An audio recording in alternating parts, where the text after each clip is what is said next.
Hey guys at overclock.net.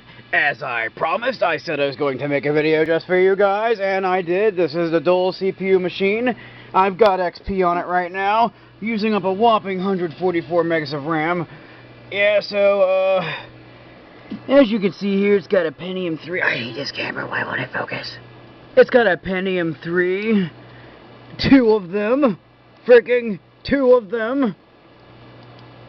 And my Geekbench score was 404, so I guess my score wasn't found.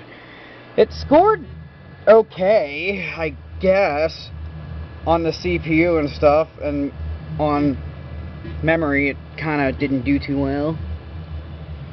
But, yeah, 404 is my score in here.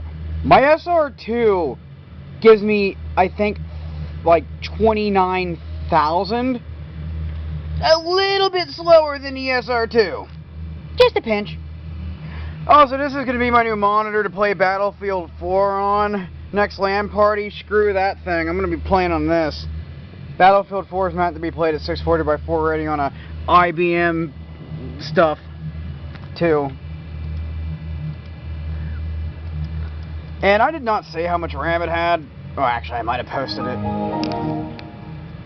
But I feel like it is important you guys see what I saw when I first powered this thing up. The graphics card I took out, it's kind of like the ones you'd see in those old compact machines. It's an ATI Rage Pro, blah blah blah. I think it's an 8 megabyte card, turbo AGP. AGP 2 times. I was going to stick my ATI All-in-Wonder X800 in here, which was a 256 megabyte card and a really good one. But this is AGP times 2 and my card is AGP times 8. And it doesn't actually fit. 100 megs of RAM.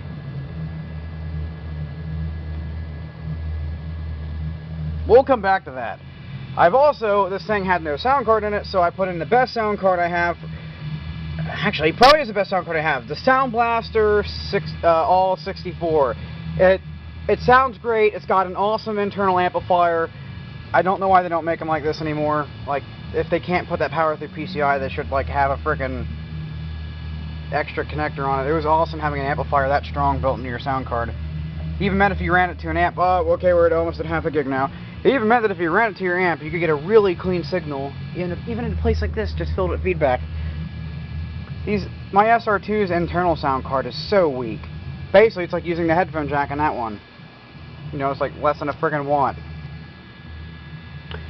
Okay, we're at a whopping half a gig. By the way, let's see, where's the date here? 1997. How am I going over half a gig in 1997? You know, let's just go to the BIOS. Bam! 1 gig. A freaking gig. I had, like, when I started using XP, I had a Pentium 4 with, like, 256 megs. And I was happy to have it. I actually was, though. Worst BIOS ever. I cannot believe this is an American Megatrends BIOS. This is just the worst. Like, what the crap? What's this? Windows 3? What the crap's happening with the camera? Whoa. But yeah, I thought I was using fricking a BIOS, not Windows 3.1. Fricking. Probably runs on 3.1 actually.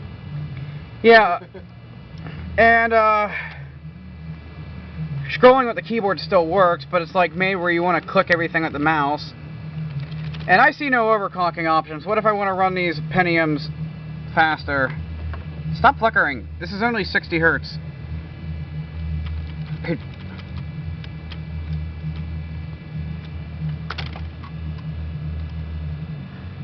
Yeah, frickin' typing in a password, you actually can click on the screen and type it. Like, what the crap? This is just... Windows 8 before Windows 8. Click BIOSes. I never liked them, and I've known they're from this era, but I didn't know American Megatrends made a click BIOS. Ugh, you know, like, why couldn't you be like this machine, which is older and has a freaking, the same, like, a BIOS that looks almost identical to the SR2's BIOS. That's a good AM BIOS, not this crap. But yeah, this is some cool stuff. Gig of RAM on over 4 sticks. Nah. Also, the power supply was dead, like I said in the post, but it's been replaced, and this hard drive has bad sectors, and I don't give a crap. I'm going to use it till it dies. Nothing important's on here. I'm kind of playing around.